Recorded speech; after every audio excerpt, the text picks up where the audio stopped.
नमस्कार, मी नम्रता वागळे. माझा विशेषमध्ये आपल्या सगळ्यांचं स्वागत. नरेंद्र मोदी यांच्या होम ग्राउंड म्हणजेच गुजरातमधल्या मेहसाणाच्या सभेत आज काँग्रेस उपाध्यक्ष राहुल गांधी यांनी मोदींवरती घणाघाती आरोप केलेले आहेत. सहारा समूहाकडून मोदींना ते गुजरातचे मुख्यमंत्री असताना 6 महिन्यात 9 वेळा पैसे पुरवले गेले. एकूण 40 कोटींची ही रक्कम असल्याचा आरोप राहुल गांधींनी या सभेमध्ये केलेला आहे. वास्तविक मोदींवरती हा आरोप पहिल्यांदा होत नाहीये. यापूर्वी अरविंद केजरीवाल यांनी हाच आरोप मोदींवरती केलेला होता मागच्या महिन्यामध्ये. यामध्ये प्रश्न असा आहे की या संदर्भात जर राहुल गांधींकडे पुरावे आहेत तर मग काँग्रेसने जाहीर सभेऐवजी संसदेत का हा मुद्दा मांडला नाही, या संदर्भात तक्रार का केली नाही?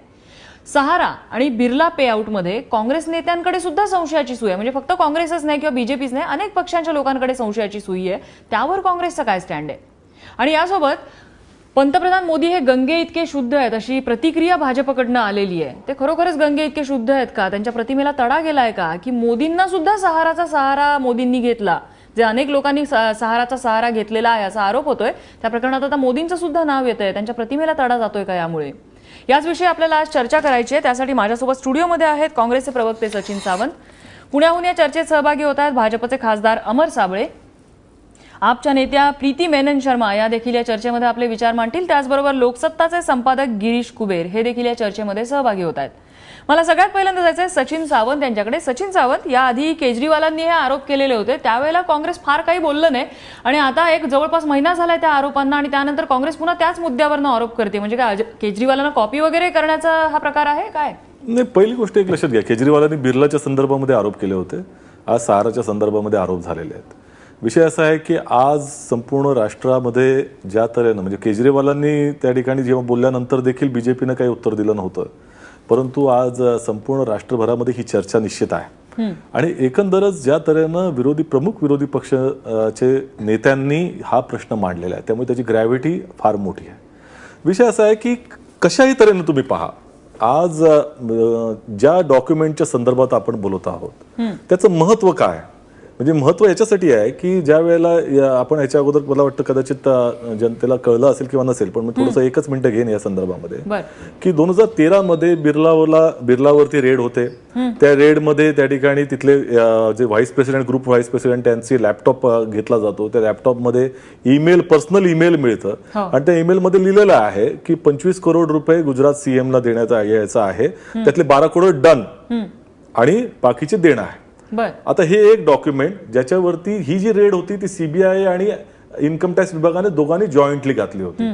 ती जॉईंटली घातल्यानंतर त्या ठिकाणी त्याच्यावरती इन्व्हेस्टिगेशन इन्कम टॅक्स डिपार्टमेंटने केलं. त्या अमिताभ यांनी क्लॅरिफिकेशन पण दिलेलं आहे. सीएम म्हणजे केमिकल प्लांट असं त्यांचं प्रत्युत्तर त्यावेळेला होतं. त्यांना ही विचारणा झालेली होती. ते काही म्हणू देत. म्हणजे याचं कारण म्हणून तुमच्या पुढचं सांगतो की त्यावेळेला त्याचं इन्व्हेस्टिगेशन सुरू झालं. फेब्रुवारीमध्ये इन्व्हेस्टिगेशनच्या संदर्भामध्ये नोटिंग इन्कम टॅक्स डिपार्टमेंटने जाहीर केलं की या संदर्भामध्ये ज्या तऱ्हेनं उत्तर दिलं जाते ग्रुप व्हाईस प्रेसिडेंट कडनं ते अनसॅटिस्फॅक्टरी आहे. त्याच्या संदर्भामध्ये त्यांची सगळी जे काही रिप्लायज आहेत ते इव्हेजिव्ह आहेत किंवा त्या ठिकाणी उडवाउडवीचे आहेत, त्याच्यावरती विश्वास ठेवण्यासारखा नाही. याचं अधिक इन्व्हेस्टिगेशन करायला पाहिजे आणि त्या संदर्भामध्ये त्यांनी सीबीआयकडे अधिक कागदपत्राची मागणी केली. सीबीआयनं त्यावेळेला नकार दिला होता कागदपत्र देण्याचे इन्कम टॅक्सला. त्यावरती सुप्रीम कोर्टात गेलं हे प्रकरण आणि कोर्टानं आदेश दिला की हे प्रकरणामध्ये त्यांचे कागदपत्र इन्कम टॅक्सला देण्यात यावेत. जेव्हा दिला होता आदेश जुलै महिन्यामध्ये, तेव्हा यांचं मोदीजी सरकारमध्ये आले होते. आता प्रकरण झालं एक. दुसरं प्रकरण हे सहाराचा विषय. मोदीजी सत्तेवर आल्यानंतर 6 महिन्यानं त्या ठिकाणी नोव्हेंबर 2014ला सहारावरती रेड पडली. त्या रेड पडल्यामध्ये जे डॉक्युमेंट्स त्या ठिकाणी मिळाले त्याच्यामध्ये 2013 ते 2014च्या म्हणजे 2012 ते 2013च्या या वर्षभरामधले त्या ठिकाणी एक्सेल शीट मिळाल्या. त्या ट्रान्झॅक्शन मध्ये 5-5 कोटीचे सगळे ट्रान्झॅक्शन आहेत आणि त्याच्यामध्ये सरळ गुजरातच्या मुख्यमंत्र्यांचं नाव, मोदींचं नाव आहे आणि जवळपास 40 कोटी देण्याची 9 एंट्रीज त्या ठिकाणी आहेत. गुजरात सीएम आहे, त्याच्यात मला वाटतं आणखी 1-2 राज्यांची नावं आहेत असतील ना. विषय काय, विषय महत्वाचा काय आहे? छत्तीसगड आहे, एमपी आहे. विषय महत्वाचा म्हणजे जर दिल्लीचं नाव असेल तर दिल्लीमध्ये त्यावेळेला काँग्रेसची सत्ता होती. असू दे ना. विषय असा आहे की त्यांच्यावरही कारवाई करा, आमचं म्हणणं नाहीये. तुम्हाला आजच्या परिस्थितीमध्ये या संदर्भामध्ये ज्या वेळेला 2 सबस्टॅन्शियल डॉक्युमेंट जे इन्कम टॅक्स विभागाने सर्टिफाय केलेले आहेत, इन्कम टॅक्स विभागाच्या अधिकारी ज्याच्यावर सही आहे, असे डॉक्युमेंट्स तुमच्याकडे असताना ज्या वेळेला सत्तेवर जुलै महिन्यापासून आल्यापासून ते आता 30 महिने जवळपास झाले, त्यावरती ना इन्कम टॅक्सने मोदीजींना बोलवलं ना त्या ठिकाणी सीबीआयने त्याच्यावरती कारवाई केली. 30 महिने हे का गप्प बसले? आमचा प्रश्न एवढाच आहे. आमचा प्रश्न एवढाच आहे. बसली इतके दिवस जर हे कागद जर बाहेर आलेले होते बऱ्याच दिवसांमध्ये, असं म्हणतात की गेल्या अनेक दिवसांपासून दिल्ली मीडियामध्ये प्रत्येकाकडे याची एक कॉपी आहे, म्हणजे काँग्रेसच्या लोकांकडेही नक्की असणार. काँग्रेस का गप्प बसला? ज्या वेळेला अगदी म्हणजे केजरीवालांनी ज्या वेळेला आवाज उठवलेला होता त्यावेळेला काँग्रेसने का पाठिंबा दिला? ज्या वेळेला आता विषय असा आहे की हा विषयाचं मला वाटतं तुम्ही राहुलजींना विचारलं पाहिजे त्यावेळेला, कारण त्यांच्याकडे कधी कागदपत्र आले किंवा त्या संदर्भामध्ये कधी आलं. विषय असा आहे की ह्या 2 डॉक्युमेंट्स असताना जर ह्यांच्यावरती मोदीजी देशाचे पंतप्रधान आहेत, आमचंही म्हणणं आहे की देशाच्या पंतप्रधानांचा आदर सगळ्यांनी राखला पाहिजे, परंतु त्यांच्या विश्वासार्हतेचा प्रश्न जर असेल तो अधिक सुप्रीम आहे. म्हणजे का म्हणतो मी, जैन हवाला कांडाच्या वेळेला अडवाणीजींनी स्वतः राजीनामा दिला होता, राजकारणाचा संन्यास घेतला होता, हा आदर्श त्यांच्याजवळ असला तरी देखील त्या केसमध्ये सुप्रीम कोर्टानं सांगितलं होतं की ज्या वेळेला महत्वाच्या व्यक्तींवरती असं काही आरोप येतो त्याचं इन्व्हेस्टिगेशन झालं पाहिजे. आज मोदीजी स्वतः सत्तेवर आहेत, ठीक आहे, मग सत्तेवर असताना त्यांचं इन्व्हेस्टिगेशन होऊ नये असं त्यांना का वाटावं? कारण ते स्वतःच म्हणाले न खाऊंगा न खाने दूंगा. मग असं जर असेल तर मग आता का थांबतायत? आमचं म्हणणं हेच आहे की आज भाजपने सगळ्या प्रकारची अभद्र भाषा वापरली, पण हे नाही सांगितलं की मोदीजीने पैसे घेतले. काँग्रेस पक्ष तक्रार करणार आहे का या संदर्भात? निश्चितपणे या संदर्भाचा पाठपुरावा करत राहणार आहे. ठीक आहे, प्रीती मेनन आहेत आपल्यासोबत. आम आदमी पक्षाने सुद्धा यापूर्वी आरोप केलेले होते. प्रीती मेनन, आज राहुल गांधींनी आरोप केल्यानंतर भाजपने त्याला प्रत्युत्तर दिलेलं आहे की पंतप्रधान नरेंद्र मोदी गंगे इतके शुद्ध आणि पवित्र आहेत. पटतंय का तुम्हाला हे?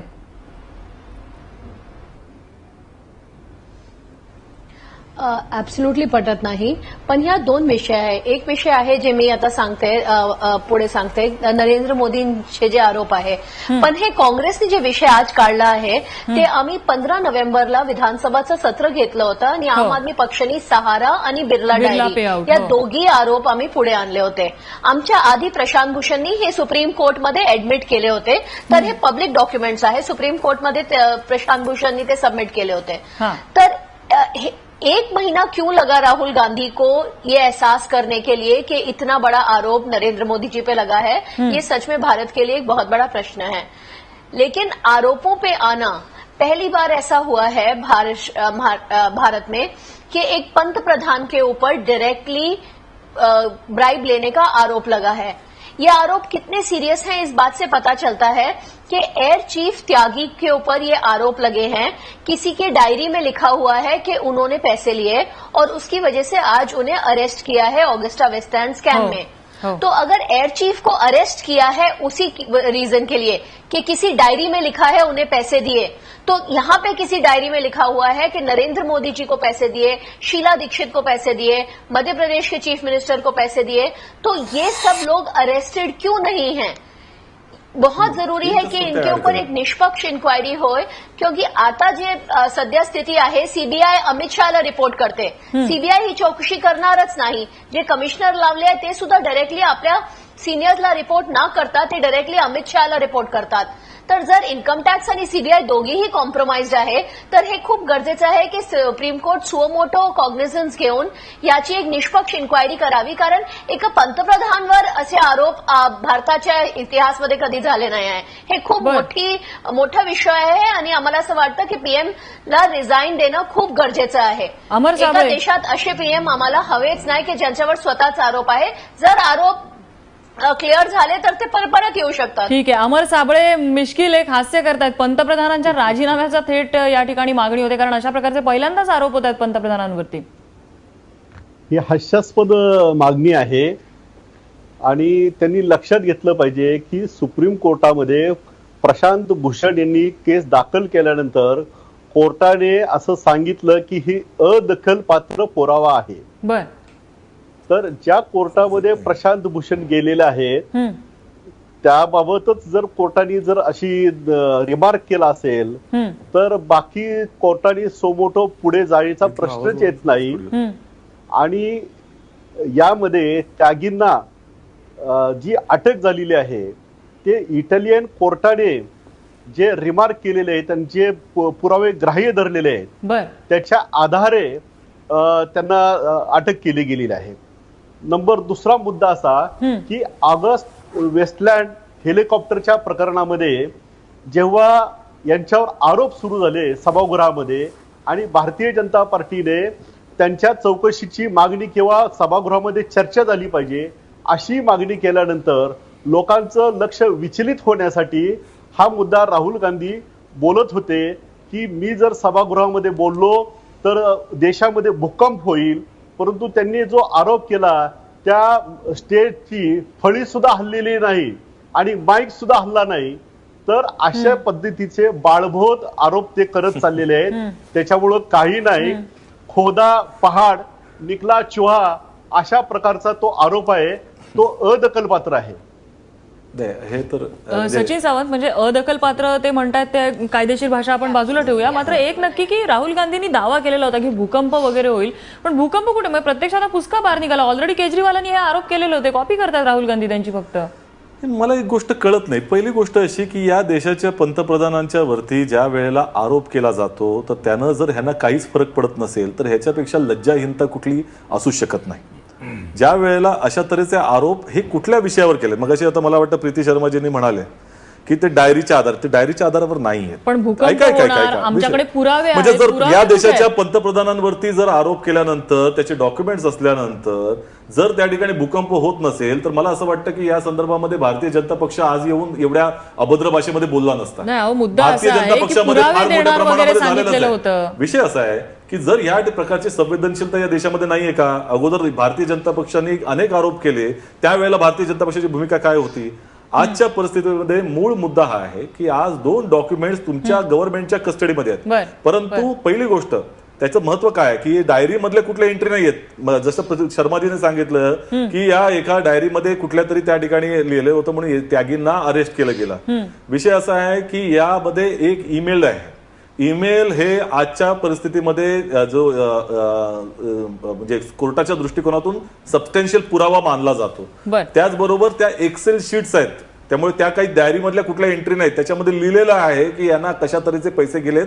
त्याच्यामध्ये 2 पार्ट आहेत, कसे पैसे आले आणि कसे पैसे दिले गेले. त्याच्यामध्ये नावं आहेत ज्या माणसांनी दिले गेलेले आहेत, त्यांच्याकडे जे मोदीजींना हातामध्ये पैसे दिले त्या माणसाचं नाव आहे, इतरांनाही दिलेले असतील. आमचं म्हणणं एवढंच आहे की एवढ्या मोठ्या प्रमाणावरती जर तुमच्याकडे एव्हिडन्स आहेत तर आज तुम्हाला ज्यांच्यावरती तुम्ही आरोप बेभरोशाचे करतात, ऑगस्टा वेस्टलँडच्या वर करतायत, त्या ठिकाणी म्हणतायत अमर साबळेजी, मला एवढंच म्हणायचं की तुमच्याकडे सत्ता आहे. आजपर्यंत कुठल्या तऱ्हेची कारवाई 2 वर्षामध्ये तुम्ही केली पाहिजे ना. आम्ही कुठे नाही म्हणतोय, तक्रार तरी केली पाहिजे. तुम्ही कुठे तक्रार केली हा सुद्धा ऑगस्टा वेस्टलँडचा विषय नाहीये. हा विषय जो आहे, मी आज बिर्ला आणि सहारा पे आउट मध्येच म्हणतो, आजच्या परिस्थितीमध्ये पहिल्यांदा तक्रार कुठे केलेली आहे. म्हणूनच म्हणालो की आजच्या परिस्थितीमध्ये पहिल्यांदा बोललेलं आहे. याच्या पुढच्या जे काही पावलं आहेत ते आम्ही काँग्रेस पक्ष उचलणार आहे. विषय एवढाच आहे की हे सत्तेवर आहे आणि आम्ही सत्तेत नाही होते, लक्षात घेतलं पाहिजे. हा डिस्टिंक्ट फरक आहे. यांच्याकडे सगळी कागदपत्र यांच्या कस्टडीमध्ये नाही आहात म्हणून तुम्हाला तक्रार करायला या देशातल्या कुठल्या सिस्टीमने थांबवलेलं आहे? म्हणून पहिली गोष्ट की आज पंतप्रधानांना विरोधी पक्षाच्या नेत्यानं एक ज्या वेळेला आम्ही तर पार्लमेंटमध्ये मागत होतो, आम्हाला बोलून दिलं नाही, परंतु प्रश्न विचारलेला आहे. प्रश्नाचं उत्तर ह्या ज्या तऱ्हेनं अभद्र भाषेमध्ये आलेलं आहे, त्यांनी हे म्हटलेलं नाही. पुढची पावलं निश्चितपणे उचलले जातील. परंतु आमचं फक्त एवढंच भारतीय जनता पक्षाच्या नेत्यांकडे म्हणणं आहे की तुम्ही पैसे घेतले की नाही याचे डॉक्युमेंटरी प्रूफ तुमच्याकडे आहे ते द्या ना, की ही केस संपलेली आहे, याच्यावरती कारवाई झालेली नाही, इन्कम टॅक्स डिपार्टमेंटने हे केलं आणि त्याच्यानंतर झालं नाही. ठीक आहे, गिरीश कुबेर आहेत आपल्यासोबत. कुबेर सर, यामध्ये आज काँग्रेसने आरोप केलेले आहेत. नोटाबंदी जाहीर झाली आणि अवघ्या 8 दिवसामध्ये केजरीवालांनी आरोप केलेले होते, अगदी महिन्याभरापूर्वी जर बोलायचं झालं तर. या सगळ्या आरोप प्रत्यारोपांच्या फैरी होत आहेत. खरोखर हे पेआउट प्रकरण जे आहे सहारा आणि बिर्लाचं, हे ओपन व्हावं ह्या दोन्ही पक्षांना मनापासून वाटतंय त्यांच्या मूव्ज बघता?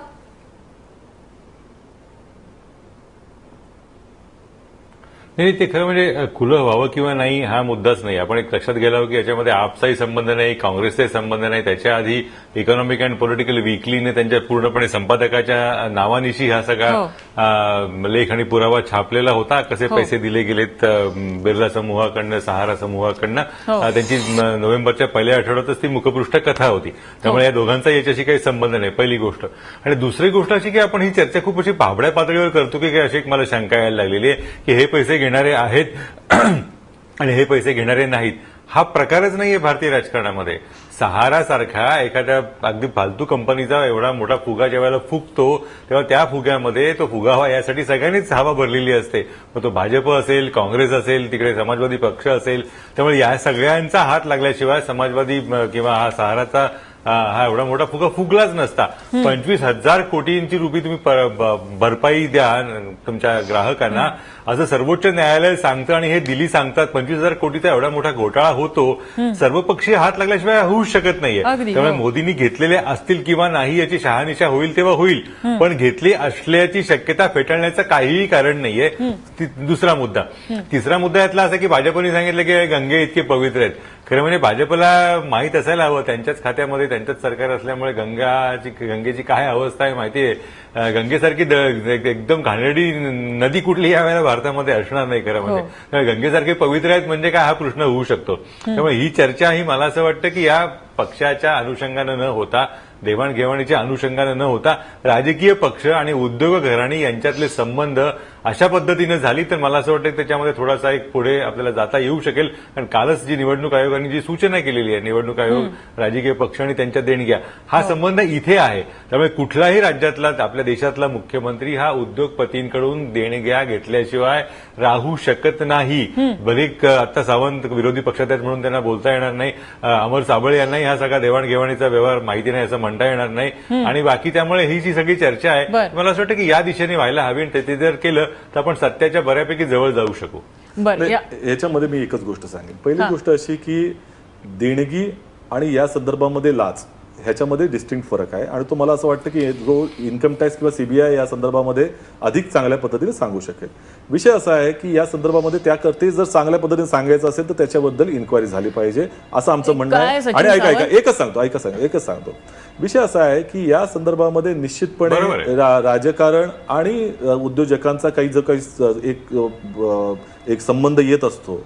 हे कधी ना कधीतरी त्या ठिकाणी त्याला अंत आणायचा असेल तर ज्या ज्या गोष्टी उघडकीस येतात त्याचा अंतिम लॉजिकल एंडपर्यंत घेणं आवश्यक आहे. आमचं म्हणणं नाही की आमचं त्याच्याकडे कोणत्या नेत्याचं नाव आलं असेल तर त्याच्या संदर्भामध्ये कारवाई करू नये, परंतु त्या सगळ्यांवर कारवाई करताना पहिली गोष्ट एक लक्षात घेतलं पाहिजे की देशाचा जो लोकशाहीचा प्रमुख आहे त्याच्याकडे जर ज्या वेळेला बोट जातं तिथपासून सुरुवात झाली पाहिजे. आमचंही म्हणणं त्याच्यामध्ये सगळेजण धुवून जाऊ दे. तुमचा हा मुद्दा बरोबर आहे, सगळे धुवून जाऊ दे. परंतु तुम्ही जर त्या ठिकाणी नुसतं हे डॉक्युमेंटरी एव्हिडन्स तुमच्याकडे असताना तुम्ही जर म्हणत असाल की सुप्रीम कोर्टानं काही म्हटलेलं नाही अजून, आम्हाला ह्यांच्या आदेशाची आवश्यकता आहे, तर या संदर्भामध्ये भारतीय जनता पक्ष पळ काढतंय, एवढंच आमचं म्हणणं आहे. तुम्हाला क्लीन करायची आहे, आम्ही तयार आहोत, सगळ्यांना आतमध्ये घाला, काही म्हणणं नाही आमचं. बरं, ठीक आहे. या ठिकाणी एक छोटासा ब्रेक घ्यायचा आहे. मात्र भारतीय जनता पक्ष जर पळ काढतोय असं म्हटलं तर त्यांना त्या ठिकाणी पळण्यापासून रोखण्यात, त्यांच्या पायात बेड्या घालण्यामध्ये नेमकं करावं काय लागेल याचं सुद्धा उत्तर आपल्याला पॅनलवरच्या सगळ्यांकडून घ्यायचं आहे. एक छोटासा ब्रेक घेतोय. ब्रेकनंतर ही चर्चा सुरू राहील. बघत रहा एबीपी माझा.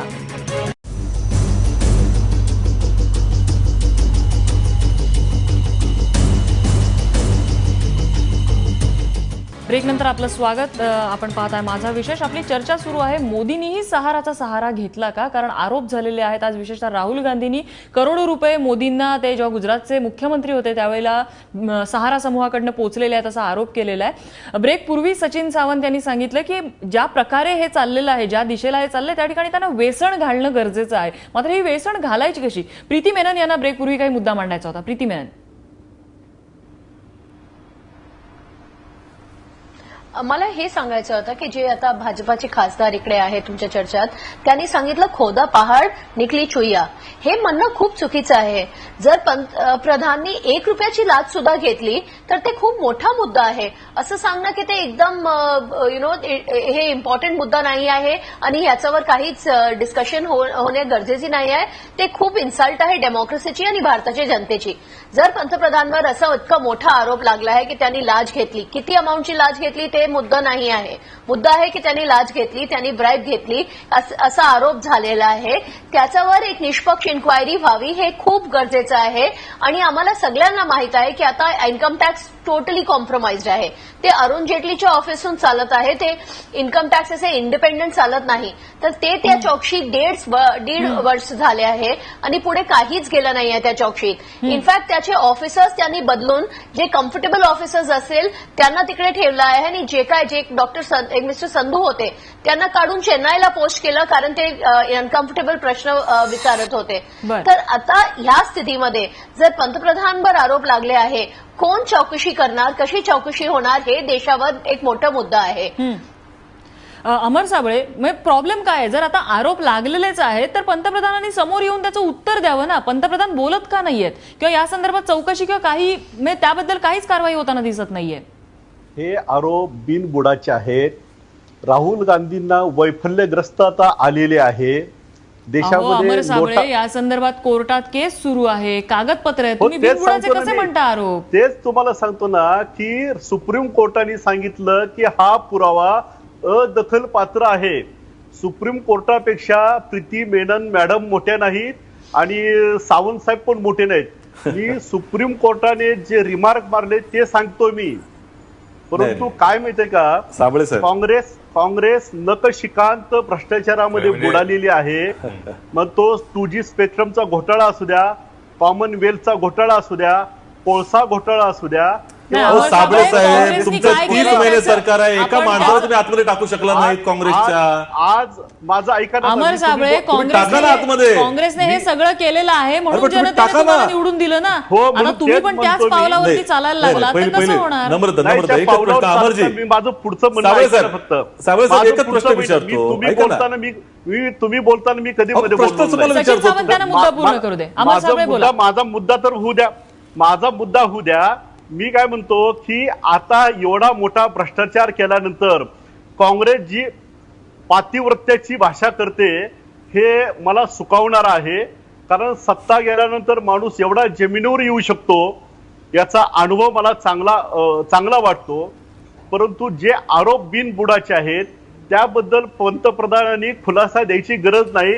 भारतीय जनता पार्टीचे राष्ट्रीय प्रवक्ते रविशंकर प्रसाद यांनी सांगितलेलं आहे की गंगेसारखे पवित्र तर कुबेर साहेबांनी जे सांगितलं की गंगा प्रदूषित आहे. आमची गंगा श्रद्धास्थान आहे आणि ती पवित्र आहे. त्याचं पावित्र्य लक्षात घेऊन आम्ही सांगतो की नरेंद्र मोदी हे ते पवित्र आहे. ठीक आहे. त्यामुळे ठीक आहे. या मला एवढंच संदर्भात एक म्हणायचं. मात्र ऐका, नक्की आहे की संशयाचं वादळ आता नाही. हे पंतप्रधान आणि एकूणच त्यांचा या जबाब बऱ्याचशा आहे. नेत्यांच्या म्हणजे बाबतीत करायला भ्रष्टाचारचे लागलेलं आहे. आरोप नम्रता. लागले हे त्यांचा जबाब आहे. नम्रता, सचिन विषय असा सावंत आहे की गंगा पवित्र आहे वगैरे तुम्ही मानत असाल, परंतु गंगेला निश्चितपणे सुद्धा गंगा- स्वच्छतेची मोहीम हाती घ्यावी लागते ना. लागले ना, किती करोड रुपये खर्च करतात. विषय नाहीये. विषय असा आहे, Exactly. साबळे साहेबांनी कसं झालंय की त्यांना प्रश्न विचारल्यानंतर दुसऱ्याला त्या ठिकाणी अभद्र भाषा वापरा, आरडाओरडा करा, परंतु त्या मूळ मुद्द्यावरती काही प्रश्नाचं उत्तर देऊ नये. विषय असा आहे की तुम्हाला काँग्रेसचा भ्रष्टाचार तुम्ही सांगताय, किती वर्ष चघळताय, 2.5-3 वर्षामध्ये एका तरी माणसाला आतमध्ये घातलं का तुम्ही? घाला ना. सुभाष कलम- ऐका ऐका ऐका ऐका सुरेश साबळे साहेब, आता कलमाडी तुमचं गेले ऐकलं. ना. ऐका ऐका ऐका सुरेश त्या कलमाडी ऑगस्टा जेलमध्ये वेस्टलँड गेले. ऐका हो ऐका ऐका आता साबळे सुरेश साहेब ऐका कलमाडी ना. जेलमध्ये आता गेले. तुमचं हेच तुमचं तर बोलणं आहे. प्रॉब्लेम असा आहे की त्याला उत्तर देणार नाही तुम्ही. नाही, तुम्ही नम्रता, दिवस चर्चा राहणार. चुकीच्या दिशेने विषय चालली, असा मला आहे, बोलायचं आहे याच्यामध्ये. ऑगस्टा वेस्टलँडच्या कुबेर सर, संदर्भामध्ये मी येते तुमच्याकडे. ऑगस्टा वेस्टलँडच्या संदर्भामध्ये त्या कंपनीला ब्लॅकलिस्ट करायची जी प्रोसेस होती थांबवली कोणी? यांनी थांबवली. मेक इन इंडियामध्ये त्या ऑगस्टा वेस्टलँडला आणलं कोणी? त्याच्यामध्ये पार्टिसिपेट करायला कोणी लावलं? भाजपाने लावलं. त्याला सब कॉन्ट्रॅक्टरचा दर्जा कोणी दिला? भारतीय जनता पार्टीने दिला. ह्यांच्यामध्ये त्या ठिकाणी छत्तीसगड पासून सगळ्यांनी ऑर्डर दिलेल्या आहेत मुख्यमंत्र्यांनी ऑगस्टा वेस्टलँडला. त्या थांबवल्या का? नाही थांबवल्या. विषय असा आहे की त्याच ऑगस्टा वेस्टलँडचा त्या ठिकाणी हेलिकॉप्टरमधला पंतप्रधान जातात. मग या संदर्भामध्ये दुसऱ्याला कागाळी करणं किंवा दुसऱ्याच्या वरती चिखलफेक करणं हे कधी सोडणार भारतीय जनता पक्ष? तुमचं सरकार आलेलं आहे, नाही, तुमच्याकडे नक्कीच. यंत्रणा आहे, भाजपने कुठेतरी तुम्ही आत्मपरीक्षण चौकशी पण करा, यामध्ये तुम्ही करण्याची घाला ना गरज आहे. आतमध्ये, कोणालाही Actually- घाला. परंतु Actually विषय सचिन असा आहे की सावंत, 2.5-3 यामध्ये वर्ष मुद्दा असा तुम्ही आहे फक्त त्या ठिकाणी आरोप करत राहणार तर मग तुमचं सरकार नाही, खरं आहे. अकार्यक्षम आहे सचिन का? सावंत, यामध्ये फक्त आरोप करत राहिलो ना तर ही चर्चा कुठेच जाणार नाही. ऍक्च्युली कुबेर सरांनी यामध्ये खूप सुंदर मुद्दा मांडलेला होता. जे पक्षांना जे काही अनॉनिमस डोनर कडनं जे डोनेशन येतं ते अशाच प्रकारचं कुठून तरी येत असतं. त्याला कुठेतरी चाप बसल्याशिवाय हे अशा प्रकारचा सहारा आणि बिर्ला आणि यांचे पे आउट प्रकरणही थांबणार नाही आहेत. Kuber sir,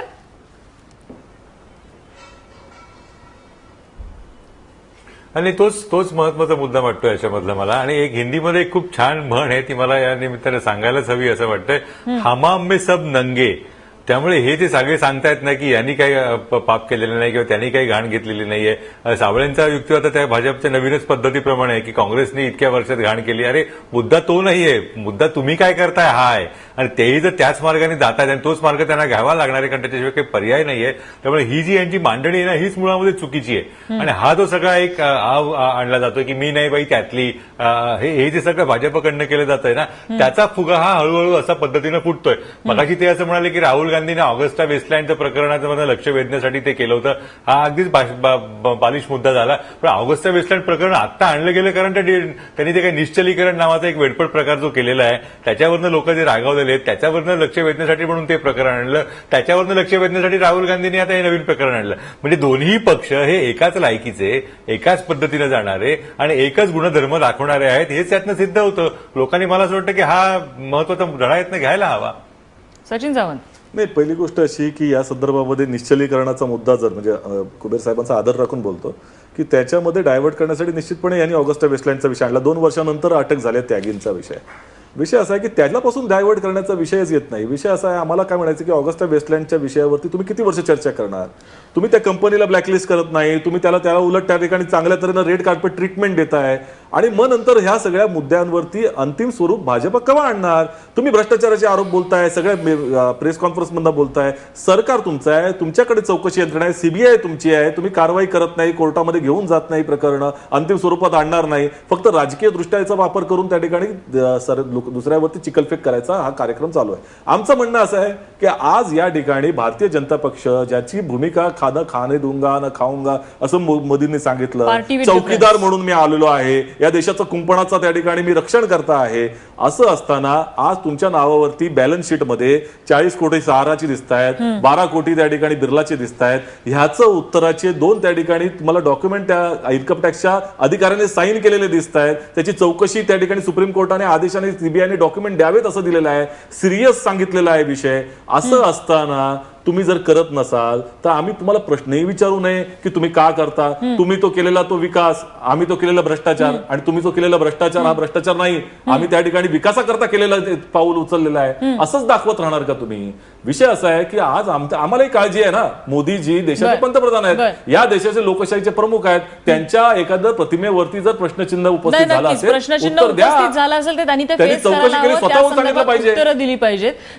Girish sir, Kuber sir, तुम्ही मगाशी जो मुद्दा मांडलेला होता तो अत्यंत महत्वाचा होता की हे राजकीय पक्ष अगदी सगळे एका माळेचे मणी झालेत, एकाच चिखलात त्यांचे पाय बरबटलेले आहेत. आणि मुख्य मुद्दा आहे की यांना प्रश्न विचारायचा कसा? यांना प्रश्न विचारले की यांच्याकडे डायव्हर्ट करायला हजारो मुद्दे आहेत, ना हे माहिती अधिकाराखाली आहेत, यांच्याकडे अनॉनिमस डोनर नावाचा एक खूप मोठा फंड रेझिंगचं एक चांगलं त्यांना सापडलेलं आहे एक खेळणं. करायचं काय यांच्यावर नियंत्रण ठेवायचं कसं तुमच्या आमच्यासारख्या टॅक्स पेयर्सनी? नाही, आता त्याच्यामुळे हाच महत्वाचा मुद्दा आहे आणि त्याचं उत्तर त्या प्रश्नामध्ये तसं चांगल्या अर्थाने दडलेलं आहे की अशा वेळेला माध्यमांची भूमिका महत्वाची ठरते.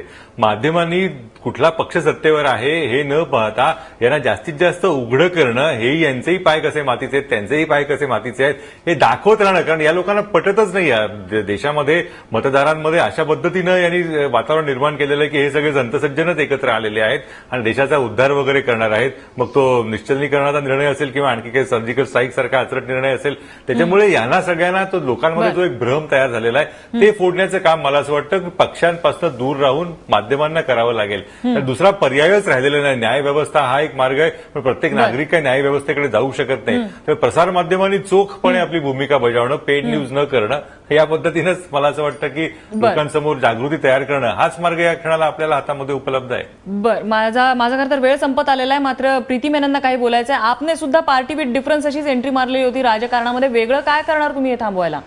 प्रीती मेनन. मुझे लग रहा है जो मुद्दा आप नम्रता बोल रही थी और जो गिरीश कुबेर जी ने पहले बोला था वो बहुत जरूरी है कि सारी पॉलिटिकल पार्टीज को कोई भी डोनेशन कैश से नहीं लेना चाहिए. सारी पॉलिटिकल पार्टीज को अपने सारे डोनेशन चेक से लेने चाहिए, उनका सारा ब्यौरा देना चाहिए इनकम टैक्स और इलेक्शन कमीशन को, और सारी पॉलिटिकल पार्टीज को आरटीआई में आना चाहिए. जब ये होगा तभी ही पॉलिटिकल पार्टीज के हर कामकाज पे, हर उनके तौर तरीके पे एक लाइट पड़ेगी. आज हमें पता ही नहीं कि मुख्यमंत्री रैली करते हैं उसमें करोड़ों हजारों रुपए खर्च होते हैं. प्रीती मेनन, करायला हवं हे प्रत्येक जण सांगतोय, तुम्ही काय करणार हे सांगा. आम्ही तर स्वतः केलं आहे. आम्ही स्वतः आमची सगळी डोनेशन्स, 1 रुपयाची डोनेशन सुद्धा, ठीक आहे. त्याची सुद्धा माहिती आम्ही इलेक्शन कमिशन आणि इन्कम टॅक्सला देतो. आम्ही सगळी लिस्ट आमची डोनेशनची त्यांना सादर करतो आणि आम्ही ऍब्सोल्युटली रेडी आहोत आरटीआय साठी. आम्ही ऍब्सोल्युटली रेडी आहोत हे सगळे पॉलिटिकल चेंजेस साठी. आम्ही स्वतः व्हॉलंटरी केली ठीक आहे. आहे. तर असा पक्ष ठीक आहे. कोणताही प्रत्येक नाही जण आहे यावेळेला देशात ज्यांनी हे सांगतोय की voluntary- आम्ही रेडी आहोत या सगळ्या निर्णयासाठी, आम्ही इनिशिएटिव्ह यासाठी घेणार आहोत, आम्ही तयार आहोत या युद्धामध्ये उतरायला. मात्र मुद्दा या ठिकाणी असा आहे की असे प्रकार ज्यावेळेला समोर येतात, जेव्हा कुंपणच शेत खातं असं दिसायला लागतं, तेव्हा सामान्यांनी बघायचं कोणाकडे, हा प्रश्न तर सर्वसामान्यांकडे, तुमच्या माझ्यासारख्या सामान्य नागरिकाच्या समोर उभा असतो. आणि त्यामध्ये ज्या वेळेला गंगेसारखं पवित्र असल्याचा दाखला दिला जातो, मात्र त्या ठिकाणी सुद्धा संशयाची सुई ज्या वेळेला फिरायला लागते त्यावेळेला प्रतिमेला तडा हा जातोच. मग ती गंगेसारखी पवित्र असू दे, नाहीतर मग गंगेसाठी हजारो रुपये शुद्धीकरणासाठी खर्च केलेली तशी गंगा असू दे, पण संशयाची सुई मात्र यामध्ये नक्की कुठेतरी आता पंतप्रधानांकडे वळलेली आहे. आणि त्याची त्यांनी काळजी घ्यायला हवी, कारण 2.5 वर्ष झालेली आहेत, उरलेली केवळ 2.5 वर्षच अजून शिल्लक आहेत. त्याचा विचार हा नक्कीच मला वाटतं ते करतील, कारण ते हुशार आहेत. चर्चेसाठी आपल्याला सर्वांनी वेळ दिला त्याबद्दल त्यांचे आभार. माझा विशेषमध्ये इथेच थांबतोय. बघत रहा एबीपी माझा.